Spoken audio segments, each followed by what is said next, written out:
Today we start chapter number 2, steps in marketing research process. So today's question is steps in marketing research process. Marketing research means it is systematic activity, gain new knowledge of marketing problem and marketing opportunity. In last lecture we was already discussed what is marketing research. But here we follow a several steps for a effective marketing activity or research. So in detail we learn one by one.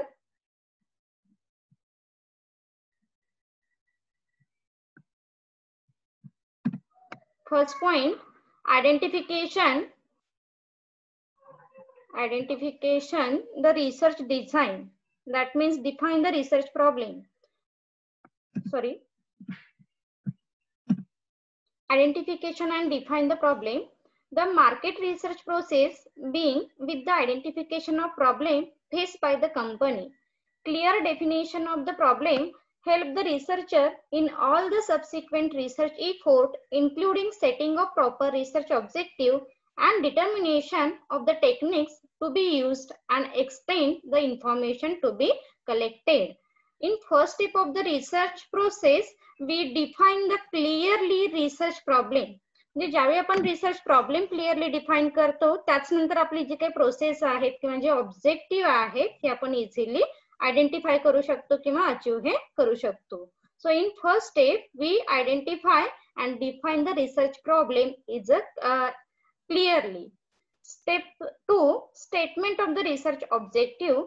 After identifying and defining the problem, researcher must take a formal statement of research objective. Such objective may be stated in a qualitative or quantitative term in expressed as the research question, statement or hypothesis. Steps 2 मध्ये काय सांगायचं आहे तर आपल्याला इथे काय करायचं आहे ऑब्जेक्टिव्ह डिफाइन करायचे आहेत. Objective must be smart. आपण काय म्हणतो ऑब्जेक्टिव्ह हे कसे असले पाहिजेत तर स्मार्ट असले पाहिजेत, रिअलिस्टिक असले पाहिजेत, टाइम बाउंड असले पाहिजेत, इझिली अचीव करता आले पाहिजेत. असे ऑब्जेक्टिव्ह आपण इथे काय करतो फ्रेम करणार आहोत based on our problem. Objective हे बेसिकली काय म्हणतो एका सेंटेन्स मध्ये असावेत किंवा क्वेश्चन फॉर्म मध्ये असावेत जेणेकरून ते आपण काय करू शकतो इझिली अचीव करू शकतो. Step 3, planning the research design. After defining the research problem and deciding the objective, the research design must be developed. Research design is the master plan of the research. ह्या design मध्ये काय असणार आहे तर all things are including in the research activity. A research design is the master plan specifying the procedure for collecting and analyzing the needed information. It represents a framework for the research plan of action. म्हणजे design म्हणजेच काय तर ज्या things आहेत relating to the research ह्या सगळ्या गोष्टी आपण काय केलेल्या असणार आहेत तर रिसर्च डिझाइन मध्ये इन्क्लूड केलेल्या असणार आहेत. Is it clear? First, second and third point. Is it clear? Okay. Second yes. Third step is very important because research design means it is the master plan. This is very important question for objective type of question. Research design is the master plan of the research because these are include all those things relating to the research activity. So this is called the master. Then fourth step, planning the sample. Sampling involve procedure that use a small number of the item or part of the population, that means total item, to make a conclusion regarding the population. Sampling एक simple example जर घ्यायचं झालं तर मी तुम्हाला last किंवा commerce third मध्ये सुद्धा मी सांगितलं होतं भात शिजलेला आपण कसा बघतो त्याचं एक शीट घेतो आणि चेक करतो आणि त्याचा रिझल्ट आपण सगळ्या काय करतो त्या राईसला देतो की okay this is okay. Same sampling मध्ये पण आपल्याला काय करायचं असतं ज्यावेळी आपण रिसर्च करतो त्यावेळी काही पॉप्युलेशन आपण सिलेक्ट करतो. This is called the sample and these result are applicable to whole population. आणि त्याचा जो काही रिझल्ट येईल तो रिझल्ट आपण सगळ्या पॉप्युलेशनला अप्लाय करतो. Important question in this regard are who is to be sampled as a rightly representative lot. म्हणजे होल पॉप्युलेशनला जो रिप्रेझेंट करणारा आहे तो कोण सॅम्पल असेल. हा मात्र आपण जर इथे डिसिजन रॉंग झाला तर आपले रिझल्ट हे रॉंग येऊ शकतात. That's why this is very important steps in marketing research process. Who is to be sample is rightly represent lot, which is the target population. What should be the sample size and how large or how small? It totally depends on our research objective or problem. आपला problem काय आहे किंवा objective काय आहे याच्यावरती आपलं sample हे काय असणार आहे तर डिफाईन असणार आहे. फॉर एक्झाम्पल जसं आपण लास्ट लेक्चरला डिस्कस केलं, we find out customer satisfaction of kids. म्हणजे आपण किड्सचं सॅटिस्फॅक्शन हे कशावरती डिपेंड्स असतं हे फाइंड आउट करायचं ठरवलं. तर किड्सना काय आवडतं सांगा बरं. छान छान ड्रेस आवडतात का त्यांना कॉस्टली. किड्सना काय आवडतं. Toys, chocolates and toys etcetera. आवडतात, चॉकलेट आवडतात. Very good. म्हणजे माझं सॅम्पल काय असणार आहे, मी किड्स जर घेतलं असेल तर त्यांच्याशी रिगार्डिंग सॅटिस्फॅक्शन कशावरती डिपेंड आहे ते मी सॅम्पल इथे रिप्रेझेंटेटिव्ह म्हणून सिलेक्ट करेन. ओके. किड्सची आता किड्स मध्ये पण मी काय करेन मग कॅटेगरी करेन. 2 इयर्स असेल, देन 4th इयर्स असेल, 5th इयर असेल, ह्या कॅटेगरी मधून मी प्रत्येक 10 सॅम्पल किंवा 10 सॅम्पल इथे मी सिलेक्ट करेन आणि त्याचाच रिझल्ट मी होल पॉप्युलेशनला काय करेन डिक्लेअर करेन. Is it clear. Planning the sample clear झाला का point. Yes. Okay, very good. Next point, data collection. The collection of data from two sources such as primary sources and secondary sources. जसं आपण last lecture मध्ये सांगितलं, marketing research he depends on market. Okay, and real life situation. मार्केटमध्ये काय trend चालू आहे किंवा customer satisfaction हे कशावरती डिपेंड आहे त्याच्यावरती आपण काय करतो मार्केटिंग रिसर्च हा करत असतो. So here we collect two sources like primary sources and secondary sources.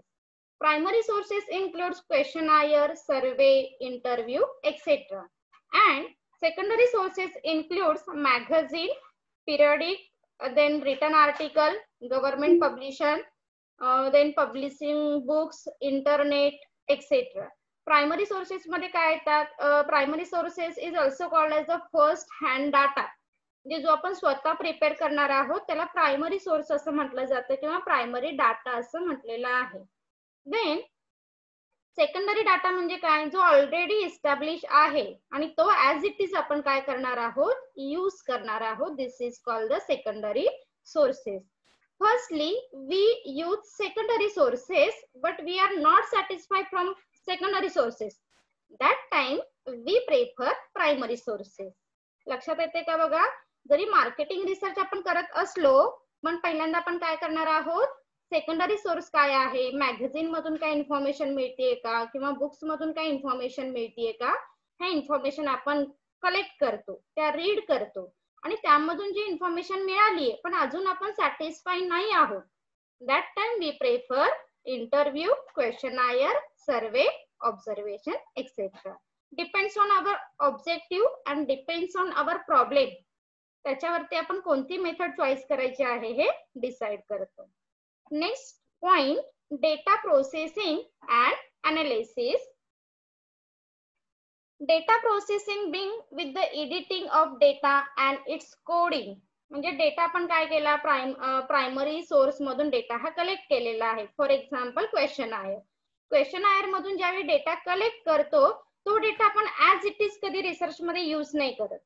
So that time we prefer several step, that is editing, coding, classification and tabulation. Okay, ह्या स्टेप्स मधून तुमचा डेटा ज्यावेळी run होतो then we use a right data for a decision making or analysis purpose. आणि त्याच्यानंतर मग आपण analysis साठी डेटा हा यूज करतो.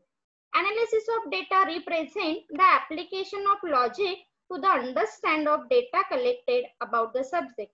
Analysis आपण का करतो. Am I audible? Yes. Okay. Analysis of data represent the application of logic to the understanding of data collected about the subject. The statistical analysis may range from the simple immediate analysis. Analysis मधून आपण काय करतो, we can easily understood the data. म्हणजे फक्त ह्या ज्या 4 steps आहेत ज्या सांगितल्या मी आता, एडिटिंग, कोडिंग, क्लासिफिकेशन आणि टॅब्युलेशन, ह्या 4 स्टेप फक्त इनफ नाहीयेत. तर त्याच्या पुढची स्टेप आहे अनालिसिस. जेव्हा आपण अनालिसिस करतो तेव्हाच आपल्याला तो डेटा काय आहे, त्याचं महत्व काय आहे हे इझिली आपण अंडरस्टूड करू शकतो. Is it clear? Yes. Yes. Clear झाला ना? Okay okay. Then next point. Yes. Last point, formulating conclusion, preparing and presenting the report. म्हणजे ज्यावेळी आपला अनालिसिस झालेला आहे त्याच्यानंतरच्या स्टेप्स आहेत formulating conclusion, preparing and presenting the report. The final stage in the marketing research process is that the interpreting the information and draw conclusion for use in the managerial decision. For example, एखादा आपण table draw केलेला आहे आणि आपण Dapoli market मधून किती mail select केलेले आहेत आणि किती फिमेल सिलेक्ट केलेले आहेत, हा जो डेटा आहे तो आपण एका टेबल फॉर्म मध्ये काय केला, मेन्शन केला. फॉर एक्झाम्पल 50 मेल सिलेक्ट केले आणि 50 काय केलेले आहेत, फिमेल सिलेक्ट केले. आणि त्या डेटाचं एक्सप्लेनेशन ज्यावेळी आपण इंटरप्रिटेशन मध्ये मेन्शन करतो, that means here we select 50% male and 50% female, हे जे सेंटेन्स आहे this is called the interpretation. लक्षात येते का बघा? अनालिसिस मध्ये मी काय केलं, टेबल मेन्शन केलं आणि इंटरप्रिटेशन मध्ये मी काय करणार आहे तर त्या टेबलचं एक्सप्लेनेशन मी एका सेंटेन्स मध्ये मेन्शन केलं. This is called the interpretation. Difference लक्षात येतोय? अनालिसिस म्हणजे काय असणार आहे आणि इंटरप्रिटेशन लक्षात आलं का? Analysis, what is analysis and what is interpretation? Yes. Then the research report should clearly and effectively communicate the research finding and need not include Yes. completed statement about the technical aspect of the study and research method. Often, the management is not interested in detail of the research design and statistical analysis, but instead in the concern or concentrate finding of the research. Concrete finding of the research म्हणजे simply काय सांगायचं आपल्याला इथे, तुम्ही researcher काय करणार आहे, data collect करेल, तो अनालाइज करेल आणि फाइंड आउट करेल. पण तो ऍज इट इज जो तुम्ही मास्टर प्लॅन प्रिपेअर केलेला आहे त्याच्याशी काही रिलेशन आहे का मॅनेजमेंटचं किंवा एखाद्या ऑर्गनायझेशनचं? डेफिनेटली नाहीये. त्यांना इंटरेस्ट कशामध्ये असणार आहे, तुम्ही रिपोर्ट काय प्रिपेअर केलेला आहे फायनल, म्हणजे तुमचं असणार आहे कन्क्लुजन. कन्क्लुजनच्या आधी आपण बऱ्याच स्टेप्स बघितल्या. प्रॉब्लेम डिफाईन केला किंवा रिव्ह्यू ऑफ लिटरेचर घेतलं, त्याच्यानंतर थेरॉटिकल कॉन्सेप्ट लर्न केला, डेटा कलेक्ट केला, तो अनालाइज केला, तो एडिट केला, इंटरप्रेट केला आणि मग कन्क्लुजन काढलेला आहे. ओके. सो मॅनेजमेंट इंटरेस्टेड कशामध्ये इंटरेस्ट असणार आहे मॅनेजमेंटला? Last step only report. तो रिपोर्ट काय आहे, त्याचे रिझल्ट काय आहे, त्यामध्ये फक्त त्याला इंटरेस्ट असणार आहे. Is it clear?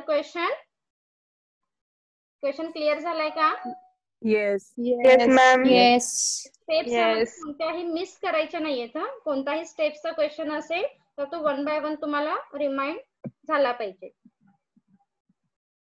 First step मध्ये identify and define the problem. आपण काय केला, प्रॉब्लेम आयडेंटिफाय केला क्लिअरली. सेकंड स्टेप मध्ये प्रॉब्लेमशी रिलेटेड ऑब्जेक्टिव्ह प्रिपेअर केले इन क्वेश्चन फॉर्म. क्वेश्चन स्वरूपात आपण काय केले ते स्टेटमेंट मेन्शन केलेला आहे. थर्ड स्टेप मध्ये काय केलं, आपण प्लॅन तयार केला. त्या प्लॅनला आपण काय म्हणतो, master plan, because all things are relating to research including in the master plan. Okay. Then here in fourth step we decide a sample, those are represent in population. जो पॉप्युलेशनला काय करतायत, रिप्रेझेंट करतायत. Then data collection based on our research objective. Here we collect primary sources and secondary sources. Then data processing मध्ये 4 step असणार आहे, ज्या आपण डिटेल लर्न करणार आहोत चॅप्टर नंबर 4 युनिट नंबर 4 तुमचा डेटा प्रोसेसिंग वरती डिपेंड्स आहे. अनालिसिस म्हणजे सांगितलं मी तुम्हाला, टेबल जो आपण मेन्शन केलेला आहे ज्यामध्ये मेल फिमेल आपण काय केलेले आहेत, ऍड केलेले आहेत. This is the analysis. Interpretation म्हणजे काय, त्या टेबलचं एक्सप्लेनेशन आपण मेन्शन करतो, this is called the interpretation. And last आपण ह्या इंटरप्रिटेशन वरून फाइंडिंग, कन्क्लुजन आणि सजेशन प्रिपेअर करतो. This is the last step. Is it clear? Yes. Okay, very good. Yes. Yes. So next question, career option in marketing research. Boys कोण आहेत का group मध्ये, का फक्त एकच आहे निशिकांत जोशी, पण त्याचाच फक्त आवाज येतोय, बाकी कोणीच दिसत नाहीये.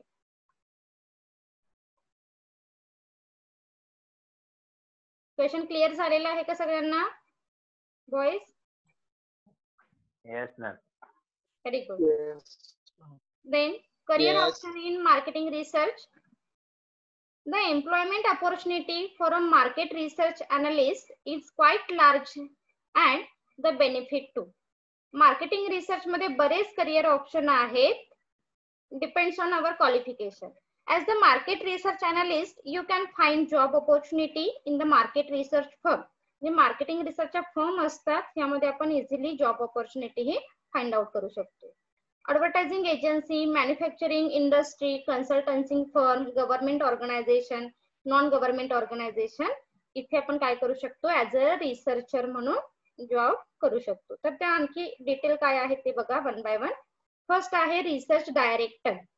दिस is the most senior position in the market research. म्हणजे डायरेक्टर म्हटल्यानंतर लक्षात येईल, कारण ही काय असणार आहे, सिनियर मोस्ट पोझिशन असेल. And take the entire responsibility of the developing and delivering all the marketing research related project on time. म्हणजे डायरेक्टर म्हटल्यानंतर डेफिनेटली काय असणार आहे, all responsibility relating to the research activity ही काय असणार आहे, डायरेक्टर कडे असणार आहे. Second point, research manager. Research manager are responsible for the designing, implementing and managing the respective research project. मॅनेजरला काय वर्क आहे बघा, काय करणार आहे तो, responsible for the design, design करण्यासाठी असेल, प्लॅन इम्प्लिमेंट करण्यासाठी असेल, आणि ऑल थिंग्स आर मॅनेज, आणि काय असणार आहे, मॅनेज करण्यासाठी असेल. दे act as the bridge between company and it's client. Okay, client आणि कंपनी मधला ब्रिज जो आहे तो ब्रिज असणार आहे तुमचा research manager. Third point, research executive. A research executive take a part in the initial development of project and also work with the operational department of the firm. म्हणजे initial ज्या काही activity आहेत ह्या कोण manage करणार आहेत, तर research executive करेल. The executive closely work with the research manager. म्हणजे ऑलमोस्ट दोघांचंही काम काय असणार आहे, तर सेम असेल, म्हणजे रिसर्च मॅनेजरचं आणि research एक्झिक्युटिव्हचं. And the research analyst to develop the layout of the research design and data collection. यामध्ये पण काही जे वर्क्स आहेत ते डिस्ट्रीब्यूट करून घेतले जातात, like a data collection. Data collection हे बऱ्याच वेळी रिसर्च एक्झिक्युटिव्ह मॅनेज करेल. They are also involve in the preparation of the final research report. म्हणजे मॅनेजर, रिसर्च एक्झिक्युटिव्ह हा फायनल जो रिपोर्ट प्रिपेअर होतो ह्याच्यामध्ये सुद्धा काय असणार आहे, तर इन्व्हॉल्व असेल. Next point, research analyst.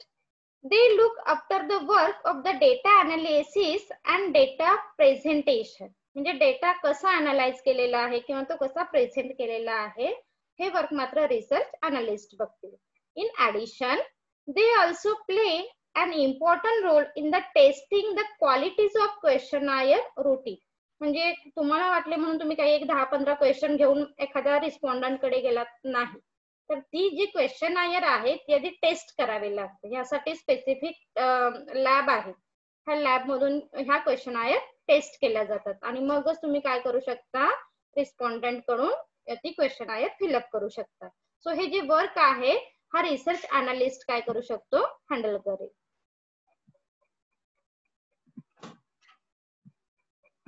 Next point, operations director. The position of the operational directors is full of the responsibility and consider the most crucial one in the market research. म्हणजे याची काय असणार आहे, तर फुल रिस्पॉन्सिबिलिटी असेल. They look after the number of departments that includes the sampling, data presentation, data entry, questionnaire, scripting, tabulation and the telephonic unit. म्हणजे ऑपरेशनशी related ज्या काही डायरेक्टली इनडायरेक्टली थिंग्स आहेत, all things are manage by the operational director. म्हणजे त्यामध्ये मग sampling साठी असेल किंवा डेटा प्रिपरेशन साठी असेल, प्रेझेंटेशन साठी असेल, क्वेश्चनायर साठी असेल, स्क्रिप्टिंग साठी असेल किंवा टॅब्युलेशन साठी असेल. Those things are manage by the operational directors. Then next, field work manager. The field work manager look after all the recruitment, management, training and evaluation of face-to-face and telephonic interview. Moreover, they have the responsibility of training, qualities management and creation of the relevant research sample. Field work she related. Field work म्हणजे काय म्हणतो आपण, जे primary data collection method शी related आहे. Those things are managed by the field work manager. Is it clear? Point 5 and point 6. Yes, ma'am. Yes, ma'am. Yes. Yes, ma'am. Okay. And last point is statistician and data processing professional. They mainly focus on one or many core areas of the data processing, which includes scripting of the survey, data processing, tabulation, statistical sampling and market molding. आता इथे बऱ्याच वेळी आपण काय म्हणतो, marketing research मध्ये काही tools use केले जातात, लाईक मीन, मीडियन, मोड, व्हरायन्स असेल किंवा कोरिलेशन असेल, रिग्रेशन असेल, हायपोथेसिस टेस्टिंग असतील. Those things are manage by statistician. म्हणजे त्यासाठी मात्र तुमचं स्पेसिफिक क्वालिफिकेशन हे म्हणजे स्टॅटिस्टिक मधून असणं महत्वाचं आहे. आणि हा प्रोफेशन काय करेल, तुम्हाला त्यासाठी हेल्प करेल. Is it clear question? Yes. Yes. बघितलं आपण second question.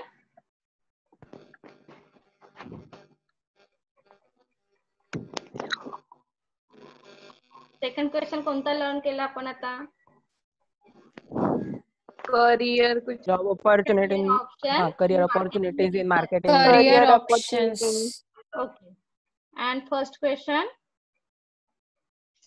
Steps in marketing research. In marketing research. Very good. So question 3, ethics in marketing research. Ethics as the branch of philosophy refers to the moral principle of human behavior. Ethics म्हणजे काय म्हणतो basically आपण, what is right and what is wrong. म्हणजे बऱ्याच वेळी ethics हे प्रत्येकाचे principal वरती डिपेंड्स असतात. Okay. It concerned with the good and bad, right and wrong, and ethical and unethical of human action. So ethics is relation to the marketing research prescribe a set of guidelines which should be followed by the all concerned people while conducting research.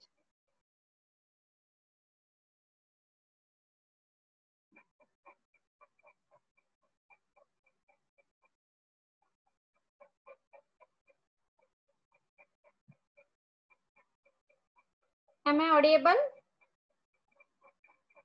Yes. Yes. Yes. Ethics is relating. इथिक्सचे intro लक्षात आलं का? Ethics म्हणजे काय आहे? Ethics as the branch of philosophy. In simple ethics म्हणजे काय लक्षात ठेवायचं, व्हॉट इज राईट और व्हॉट इज रॉंग. आणि इथिक्स हे मार्केटिंग रिसर्च मध्ये खूप इम्पॉर्टंट आहे, कारण मार्केटिंग रिसर्च मध्ये कोणतीही स्टेप आपण स्किप नाही करू शकत.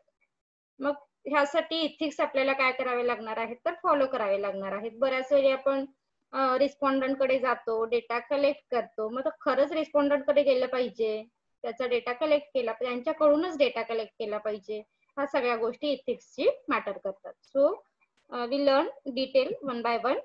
First point, ethical issue relating to respondent. Point first, right to choice. No researcher can compel a respondent to participate in the research work. Such compulsion is unethical and should be avoided. First point मध्ये काय सांगायचं आपल्याला, ethical issue relating to respondent. Respondent म्हणजे कोण आहेत, तर ते customer आहेत. ओके, respondent means customer. Right to choice. No researcher can compel the respondent to participation in the research work. म्हणजे आपण मार्केटमध्ये गेलोय आणि कोणाकडेही काय करतोय, कंपल्शन करतोय की मी एक रिसर्च करतोय आणि तुम्ही माझी क्वेश्चन फिलअप करून द्या. असं करून चालेल का? हे तुमचं इथिक्स आहे का? डेफिनेटली नाहीये. तर इथिक्स म्हणजे काय? Those are interested in your research, त्याच पर्सनकडे तुम्ही क्वेश्चनायर ही दिली पाहिजे फिलअप करायला. कोणत्याही पर्सनला, कोणत्याही रिस्पॉन्डंटला तुम्ही कंपल्शन नाही करू शकत रिसर्च साठी. सो फर्स्ट पॉइंट आहे right to choice. Second, right to safety. It is necessary to protect the subject respondent from psychological and physically harm. Right to safety म्हणजे काही रिस्पॉन्डंटनी तुम्हाला काय केला, रिस्पॉन्स दिला, म्हणजे क्वेश्चनायर फिलअप करून दिलेली आहे, पण ती क्वेश्चनायर सेफ असली पाहिजे. म्हणजे तुम्ही त्या पर्सनचं कुठेही नेम डिस्क्लोज करता कामा नये. म्हणजे जर त्याला फिजिकली आणि सायकोलॉजिकल तो हार्म होता कामा नये. म्हणजे रिसर्च असा रूलच आहे, तुम्ही कितीही रिस्पॉन्डंटची क्वेश्चनायर कलेक्ट करा, पण ते रिस्पॉन्डंटचं नाव त्यामध्ये ऍड होता कामा नये. फक्त त्याचा रिस्पॉन्स काय आहे, त्याचं ओपिनियन काय आहे, हे फक्त आपण रिसर्च मध्ये मेन्शन करतो. Point number 3, right to be inform. The respondent must be informed about all aspects of the research before and after conducting research. म्हणजे त्या रिस्पॉन्डंटला तुम्ही इन्फॉर्म करणं गरजेचं आहे की रिसर्च हा तुम्ही कशासाठी करणार आहात किंवा त्याचं कन्क्लुजन काय असणार आहे. These all things are relating to the ethics. Is it clear first point? Yes. Yes. Okay. Yes. Point number 2, ethical issue relating to client. First point, protection against unnecessary research. Client म्हणजे काही research department असतात, ते research करतात किंवा बऱ्याच वेळी ज्या large company आहेत ह्या स्वतःच एखादं डिपार्टमेंट इस्टॅब्लिश करतात आणि ते डिपार्टमेंट रिसर्च ऍक्टिव्हिटी करतात. तर त्यांच्यासाठी इथिकल इश्यू काय असतात ते सांगितलेलं आहे. फर्स्ट पॉइंट आहे protection against unnecessary research. It is unethical to conduct research on unrelated topic. बऱ्याच वेळी आता लार्ज ऑर्गनायझेशन मध्ये काय होतं की रिसर्च डिपार्टमेंटला जास्त नॉलेज आहे असं सांगितलं जातं, तर आम्हाला हा रिसर्च करायचा आहे, तो रिसर्च करायचा आहे करून फंड्स हे कलेक्ट केले जातात. So this is unethical. तर अशा ज्या गोष्टी आहेत त्या अवॉइड केल्या पाहिजे. ओके, बिकॉज त्या काय आहेत तर अनइथिकल आहेत. Point number 2, protection against unqualified researcher. A researcher should not accept their project if it is beyond his capacity. म्हणजे कॅपॅसिटीच्या बाहेर जाऊन तुम्ही काय करता कामा नये. तुमची कॅपॅसिटी असेल, तुमचं क्वालिफिकेशन असेल तर तुम्ही काय करा, तो रिसर्च हा केला पाहिजे. Point number 3, protection against presentation of data. Report prepare to present a better impression than actual one through set of technical jargons, incompleted reporting and complex language is a clear case of unethical practice. बऱ्याच वेळी काय म्हणतो आपण की अरे जे आहे त्याच्यापेक्षा आणखी काहीतरी बऱ्याच गोष्टी ऍड करून सांगितल्या जातात बघा. तर असं न करता ज्या गोष्टी आहेत प्रेझेंटेशन मध्ये त्याच तुम्ही काय करा तर प्रेझेंट करा. अनइथिकल कधी होतं, तुमच्या रिसर्च मध्ये फाइंडिंग काहीतरी वेगळे आले आणि तुम्ही जास्त रंगवून त्या काहीतरी सांगताय. तर असं न करता जो रिपोर्ट आहे तोच त्या डिपार्टमेंटने कंपनीकडे प्रेझेंट करणं महत्वाचं आहे. Then last point, ethical issue relating to the research firm. The proposal from one researcher firm should not be given to the another firm for future action. म्हणजे आता इथे काय सांगायचं आहे, एक आता ही आहे एक्सटर्नल फर्म, रिसर्च फर्म, त्याने बऱ्याच कंपनीकडून काय केलेलं आहे तर रिसर्च करण्यासाठी प्रपोजल घेतलेले आहे. So the proposal from one research firm should not be give to the another firm for future action. म्हणजे आपण काय म्हणतो, अरे ह्या कंपनीने पण कस्टमर सॅटिस्फॅक्शन साठीच काय केला होता, रिसर्च केला होता आणि सेम दुसऱ्या एका कंपनीने पण त्याच पॉइंट ऑफ व्ह्यूने रिसर्च केलेला आहे, म्हणजे याचा रिझल्ट आपण दुसऱ्याला दिलाय असं नाही झालं पाहिजे, कारण हे काय आहे तर अनइथिकल आहे. So, the same work should not be allocated and conducted by 2 or more firms. And last point, the finding of the research firm should not be used by the client to serve his personal interest. म्हणजे कोणत्याही personal interest साठी तुम्ही जो result आहे तो use नाही केला पाहिजे, because this is the unethical. Is it clear question? Yes. Yes. First point Yes. Yes. मध्ये ethical issue relating to respondent म्हणजेच असणार आहे तुमचे customer, right to choice, right to safety and right to be inform. In question number B point, ethical issue relating to the client म्हणजेच एक department असेल किंवा एखादी फर्म असेल. So protection against unnecessary research, protection against unqualified researcher and protection against presentation of data. Then ethical issue relating to the research firm. And last question आहे chapter number 2 मधला, qualities of good marketing research profession. So short मध्ये आपण घेऊ, it's very short question. Marketing research professional are required to define research objective, construct research design, collect data, conduct interview, survey and finding. म्हणजे अशा बऱ्याच गोष्टी marketing research मध्ये तुम्हाला काय कराव्या लागतात, कराव्या लागणार आहे. So such personal need to have qualities of head and heart.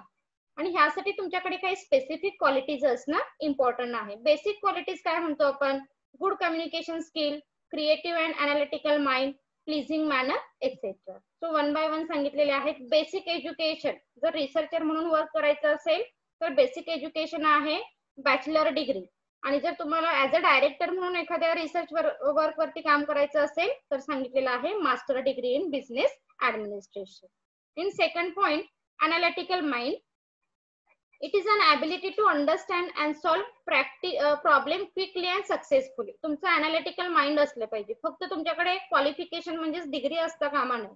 So analytical thinking involve step by step problem solving approach. म्हणजे कोणताही प्रॉब्लेम सॉल्व्ह करण्यासाठी पहिली स्टेप कोणती असली पाहिजे, सेकंड स्टेप कोणती असली पाहिजे, ह्या सगळ्या गोष्टी ज्याला समजतात, this is the analytical mind. Okay. Third point, pleasing personality. The investigator should have pleasing, influencing and impressive personality. तुमची पर्सनॅलिटी ही कशी असली पाहिजे, तर इम्प्रेसिव्ह असली पाहिजे. He should also dress according to the level and status of the person he is going to interview. Okay, ज्याचा interview घेतील त्याच्याशी रिलेटेड तुमची पर्सनॅलिटी किंवा ड्रेस कोडिंग हे चेंज झालं पाहिजे. Mental ability, it employ an analytical mind to understand various data need and ability to collect it. And technical knowledge, it employ knowledge about survey techniques, statistic, research methodology etcetera. 6 point, emergency, and investigator should have physical stamina because he has to work for long time and travel extensive. म्हणजे तुमच्याकडे काय असला पाहिजे, stamina असला पाहिजे, energetic. तुम्ही काय असले पाहिजे, एनर्जेटिक असला पाहिजे. म्हणजे बेसिकली काय म्हणतो आपण, प्रायमरी डाटा हा मार्केटिंग रिसर्च हा प्रायमरी डाटावरती बेस असतो. दॅट्स वाय तुमचा स्टॅमिना एनर्जेटिक असणं महत्वाचं आहे. आणि लास्ट पॉइंट आहे गुड ऑब्झर्वर.